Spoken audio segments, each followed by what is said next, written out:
Hello, in this video we want to talk about a ruthless tyrant, a base man called Caracalla, Antoninus. He was one of the worst emperors Rome ever had. The tyrants of the early Roman Empire are Gaius Caligula, Tiberius, Nero, the three minor emperors after the death of Nero. That's Otho, Vitellius, Galba. And then there's Domitian, and then there's Commodus, and now we're on to Caracalla. So all these people were ruthless men. You see, these people had the notion that that Rome was nothing more than an Eastern court, something like the Persian court. They thought that they were the Shah of Persia. They thought that they were some Oriental ruler, or the ruler of some Celtic northern tribe. And they did not respect the rules of the Senate. I mean, they did not respect what's known as the Senatus Populus et Romani, SPQR.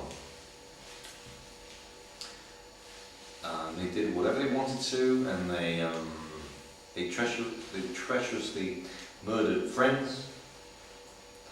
They lured friends into thinking that they were safe, and they had them treacherously executed. So we are in the year 211.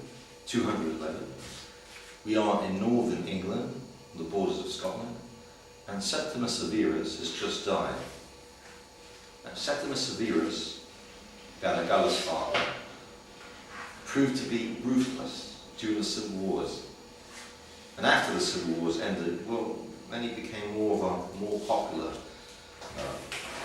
emperor. But of course that did not raise the people from the dead. So the people who were massacred, and all these senators were massacred in the civil wars, could not become alive again, since Severus changed his tactics after the civil war. So Septimus Severus died fighting a serious war against the Picts and all the northern Celtic tribes of Scotland.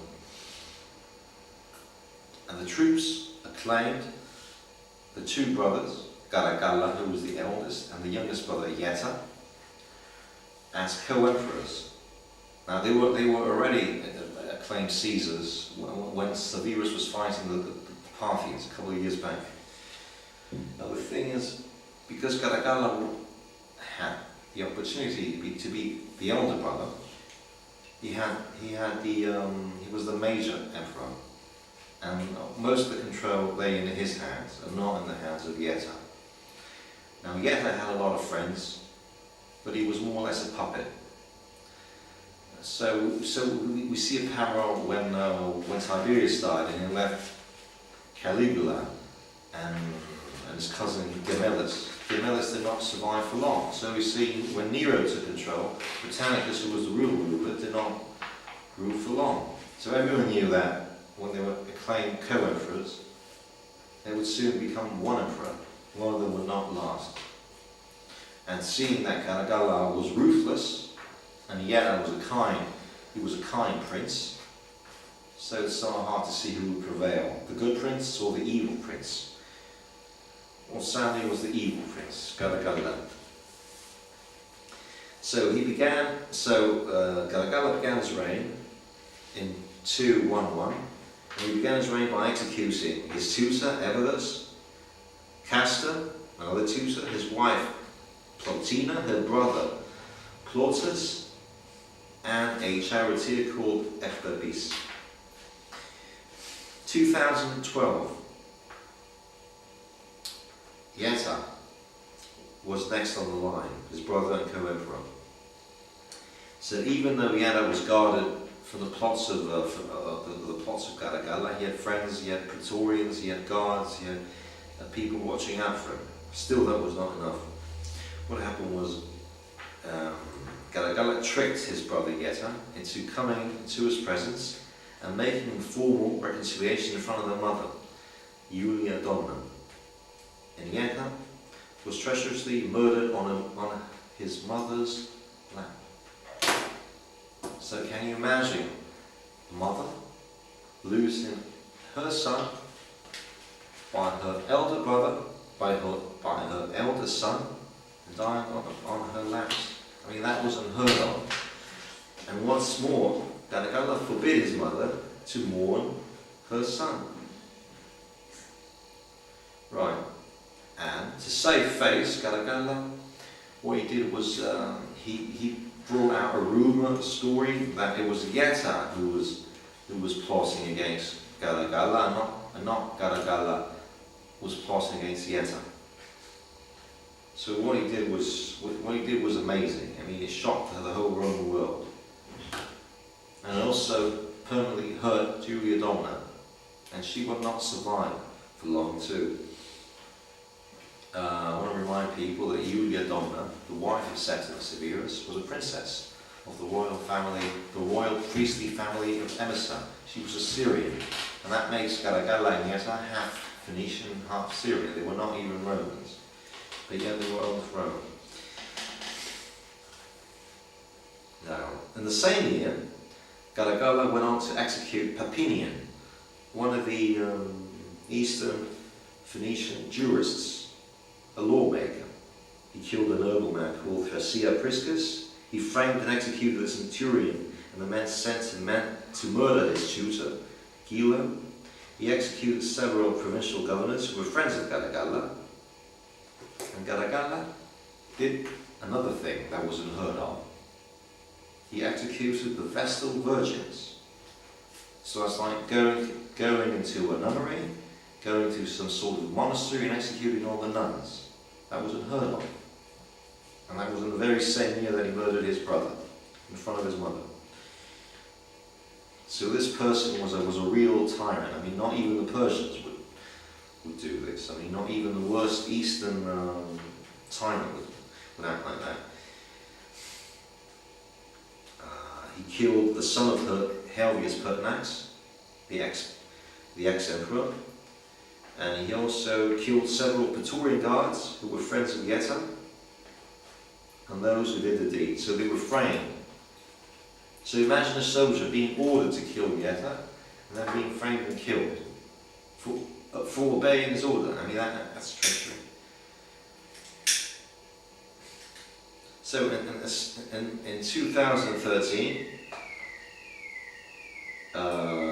Caracalla went to Gaul and he executed the proconsul of Narbonensis. In the same year, Caracalla went to Raetia, that's on the borders of Austria and Italy, in the Alps, and he killed several Raetians, some of the natives. So perhaps Caracalla planned to weaken the Celtic population and replace it with some Italians or Latins.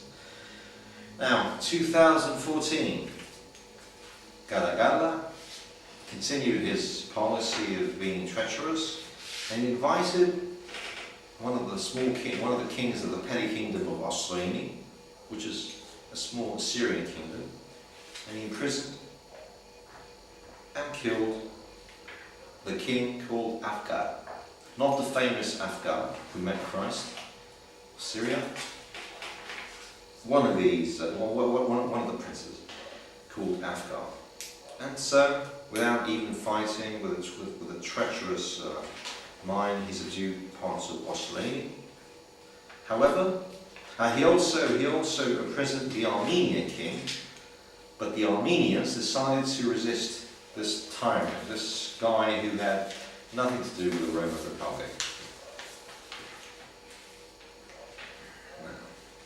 In the same year, Caracalla went to Germany and he fought against the Kenni and the Alemanni.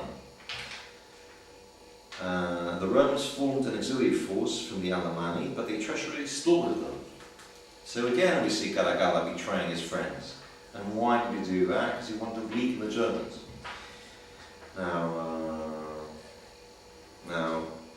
And a decisive battle was fought against the Kenni, using Osranian mercenary archers, that's from Syria, Lebanon, and the emperor was forced to buy peace. So again, this ruthless tyrant ridiculed the empire. I mean, the Roman Empire was so powerful. Now, buying peace from a couple of barbarians, I mean, that was being ridiculous. Oh, now, I forgot to mention that when Septimus Severus died, Caracalla, betraying his father's dreams, he abandoned parts of what is today Scotland. So again, he ridiculed Rome.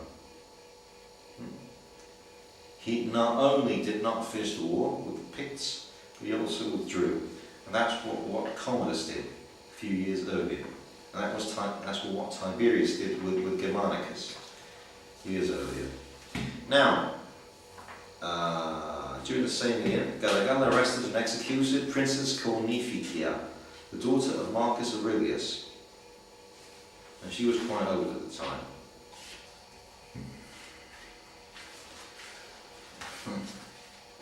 Now, even though the Severus took the name Antoninus, Caracalla made sure that that dynasty would not gain power.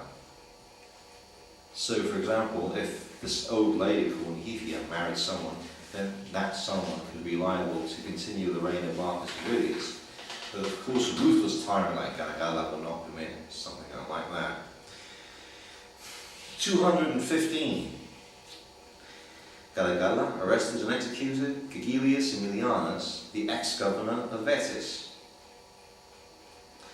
Then the Romans invaded Armenia. Again, the Romans were beaten off. Rome was ridiculed once more because Caracalla was a useless emperor.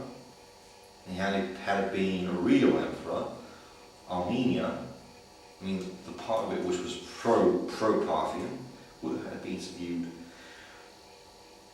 And what happened was that the Romans were actually defeated in a pitched battle. Rome was ridiculed, and the Romans took the mother of Thucydides prisoner, and they seized booty like a bunch of pirates. So that's what Caracalla tried to make Rome look like. He ridiculed Rome. And that's nothing compared to what he did in the same year, 2015. Now, Caracalla thought that he was Alexander the Great. He had an obsession with Alexander the Great, and he even thought that he was Alexander the Great. So that's what they do in loonies, in lunatic asylums. And he even formed a Macedonian phalanx. And having doing that, the people of Alexandria thought that this was a pro-Roman, this was a pro-Greek, or a Hellenizer, a Roman emperor who was a Hellenizer.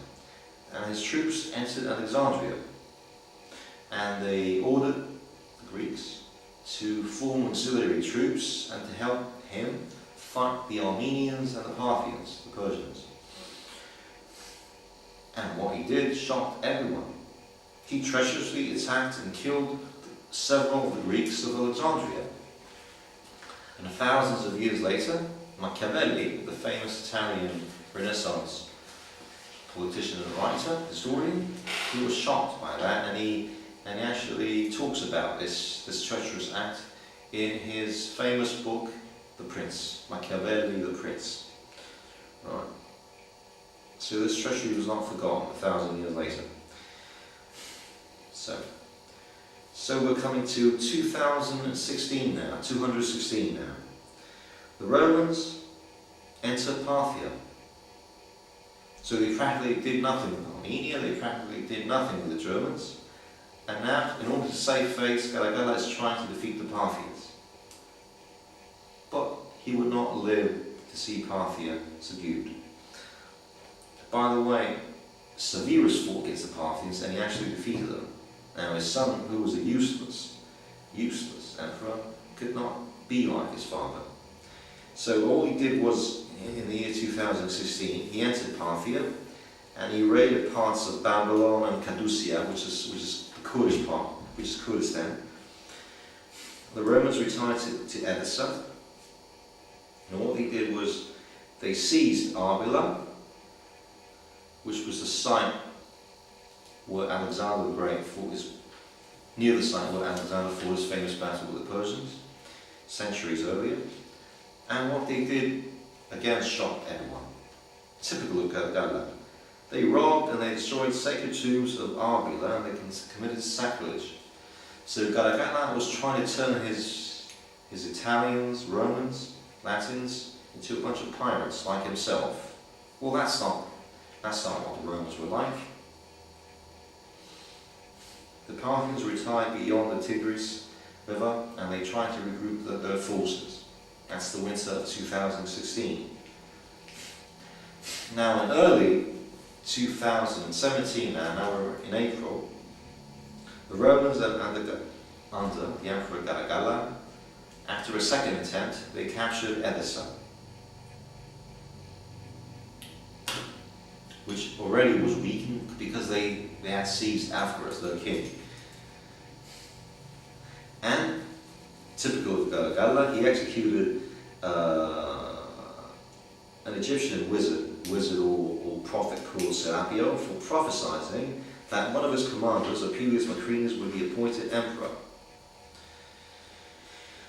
Now, what happened was Caracalla again tried his treacherous methods, ridiculing Rome once more. Caracalla tried to marry the daughter of the Parthian Shah, Artabanos. Artabanos was invited to a feast, a wedding party, a wedding feast. And during the wedding feast, the Romans treacherously attacked the Parthians. Artabanos and a few of his bodyguard fled on horseback. So he's trying the same methods. He treacherously killed the Greeks in Alexandria. He did the same thing with several Germans. He did the same thing with the Armenian king, with the Assyrian king, Afgar. He tried to do it with Artabanos. Now, luckily, Artabanos escaped. Not long after that came the fatal blow. Now, Caracalla, because of what Serapio the prophet, the Egyptian prophet, claimed, he grew suspicious of this Apelius Macrinus. Apelius Macrinus was actually a Berber commander of the troops in Parthia, Mesopotamia, and he would soon succeed Caracalla, although he was not part of the Severian dynasty. And what happened was he ordered, Caracalla ordered some of his commanders to kill this Apelius Macrinus, and he wrote it in a letter. I mean, he could have whispered it into the ear of some Praetorian, but he wrote it in a letter. Now luckily for Macrinus, Apelius Macrinus, he read the letter, and he knew what it was about. And there was a certain centurion called Martialis, and Caracalla had executed his brother, the brother of the centurion, because he was a tyrant, that's why. And Martialis hated the emperor, Macrinus hated the emperor, many of the officers were fed up with Caracalla, and so Macrinus ordered this famous centurion, Martialis, to kill the emperor. And how he did it was Caracalla. The Roman army had reached Carré, and Carré was the ancient Haran. It was where Crassus had died in 53 BC. It was where the Parthians had their great victory in that year. So Caracalla stopped there. He visited the temple of Selene. Was not sure whether he robbed anything. And he stopped due to a stomachache, and at that point he was treacherously murdered by the centurion Martialis. And of course the German bodyguards, some of us claim that it was a Scythian bodyguard, some of them claim that it was a German bodyguard. They pursued and they killed Martialis. Now Queen Mother Julia Domina committed suicide when she learned that her son was killed. Right. She lost Yetta, and now she lost the wicked son Caracalla. Caracalla had ruled for like 6 years, and he ridiculed the empire, he killed most of his friends, he weakened the empire, he ridiculed it, ethically, militarily,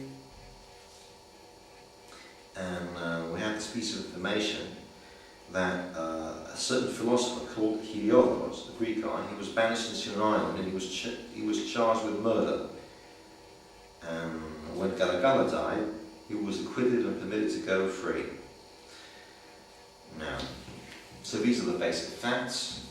Opelius Macrinus, this Berber, became an emperor. He spent most of his brief reign around Mesopotamia fighting the Parthians. He didn't do much.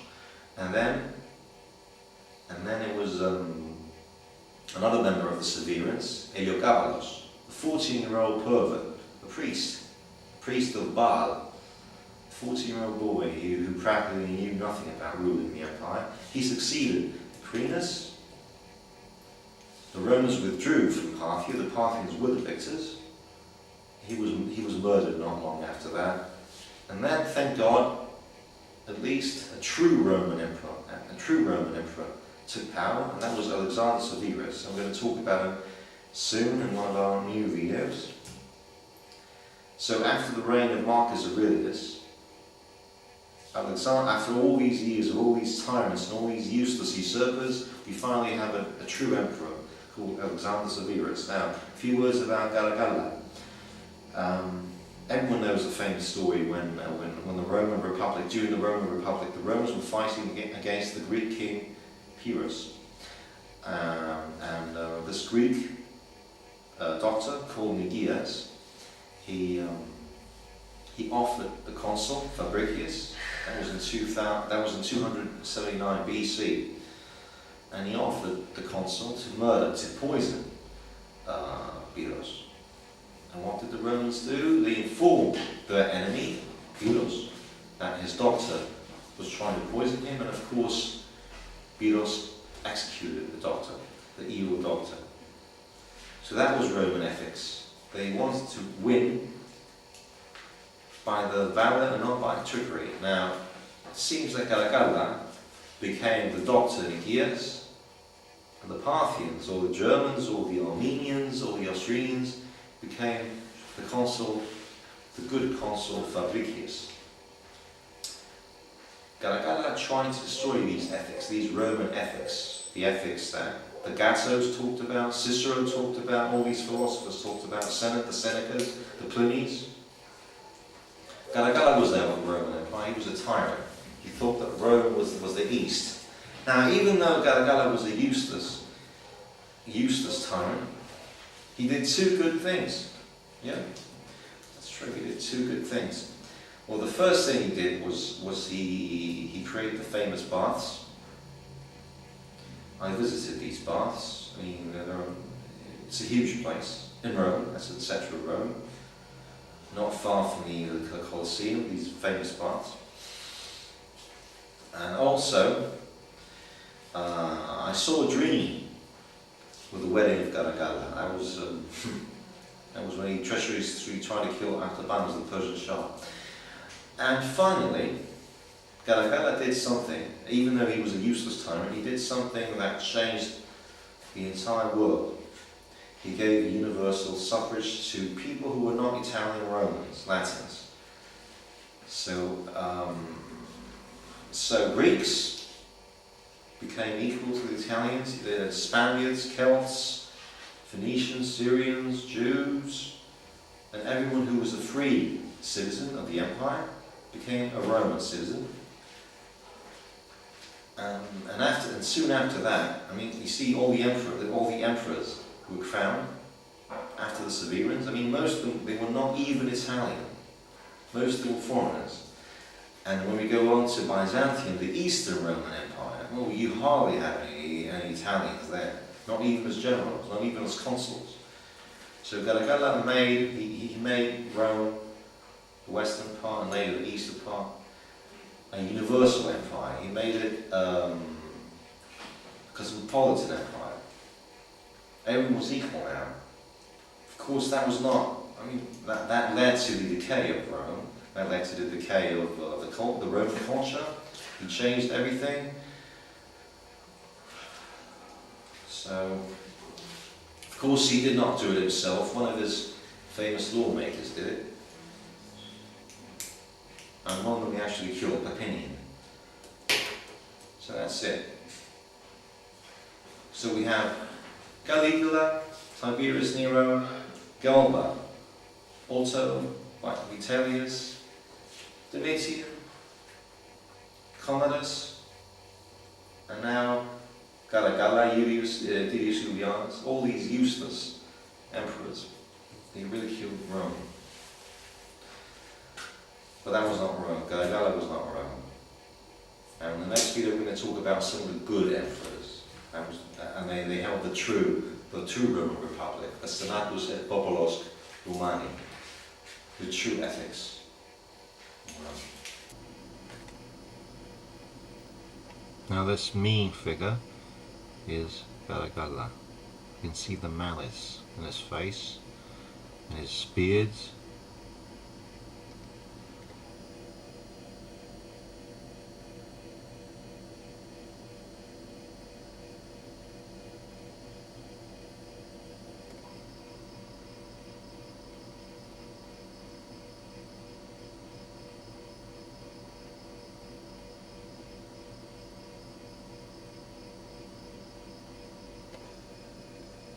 And here we have Yetta, the young brother, who is shaved like a proper Roman, a kind brother who did not last long.